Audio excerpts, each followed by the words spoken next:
Hello. If you're out there and you can hear me, let me know because I'm not sure whether my microphone is working. Um, I'm Vicki Garcia, and I don't like video, and I really don't like live video. So I just want to tell you this is like a giant step out of my comfort zone. But I have something really important to tell you today. There's been a theme in my business this week with my clients, and that theme is vulnerability and transparency. And those are two things that I think are hard for a lot of people. I know it's hard for me, yet it's really, really important if you actually want to communicate effectively and have relationships with people, connect with them, and build trust. And so you've heard me talking about conversational intelligence, and I want to tell you how they tie in together: conversational intelligence and vulnerability and transparency. So here's what happens. And by the way, I have some notes, so you're going to see me look down every once in a while. So there's brain chemistry that changes depending on the kind of conversation you're having.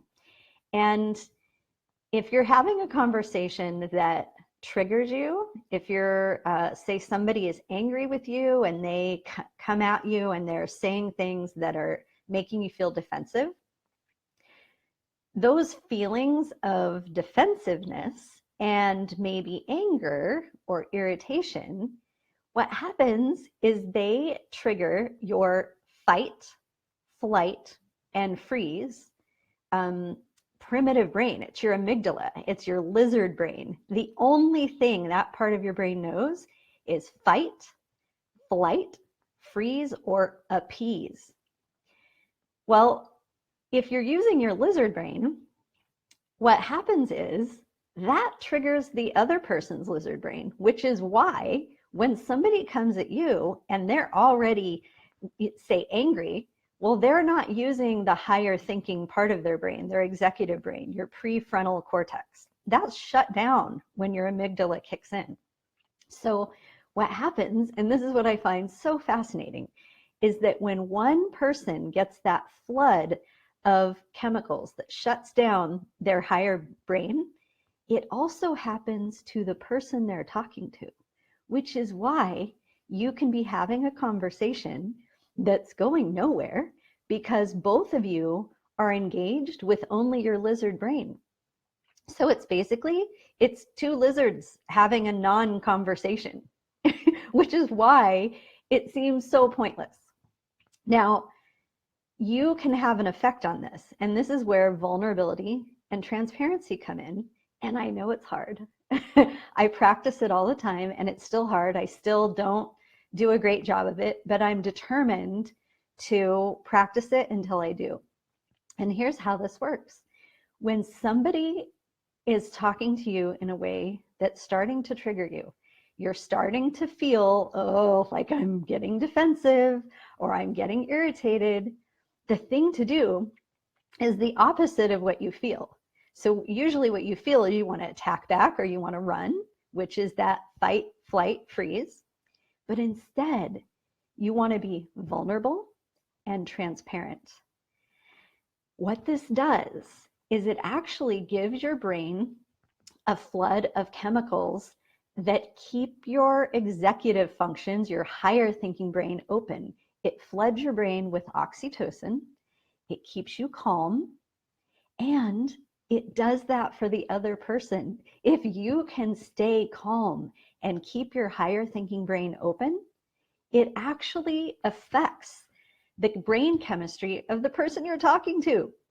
Have you ever had somebody, or maybe you've been angry and you've been talking to somebody with an angry tone, and that person responds to you with vulnerability and says, wow, I'm really sorry.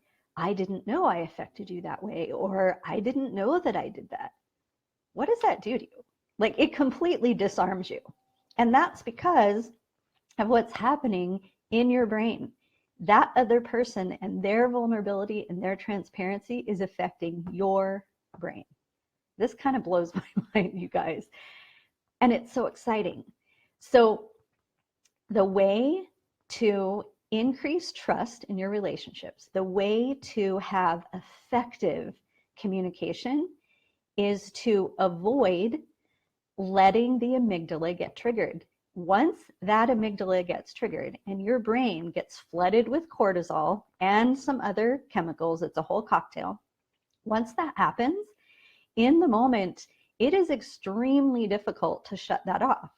Cortisol stays in your brain for something like 26 hours. So it lasts. And I know you've experienced this. So the thing to do is when you feel it coming on, when you're like, oh, my heart's pounding, I'm starting to get a little nervous, maybe I'm feeling defensive or angry, you want to go right to, okay, how can I tell the truth right now about what's going on for me? Vulnerability and transparency. And one thing you can say is, I'm getting a little bit upset right now and I'm feeling defensive. Could we continue this conversation after I've had some time to calm down? That's it. Just walk away from it, because if you let your amygdala take over, you're done. It's two lizards having an argument. And that's getting you nowhere. So I hope this makes sense to you. Please comment. Tell me what you think. Ask questions. I'm new at explaining this. I'm going to try to do this more often.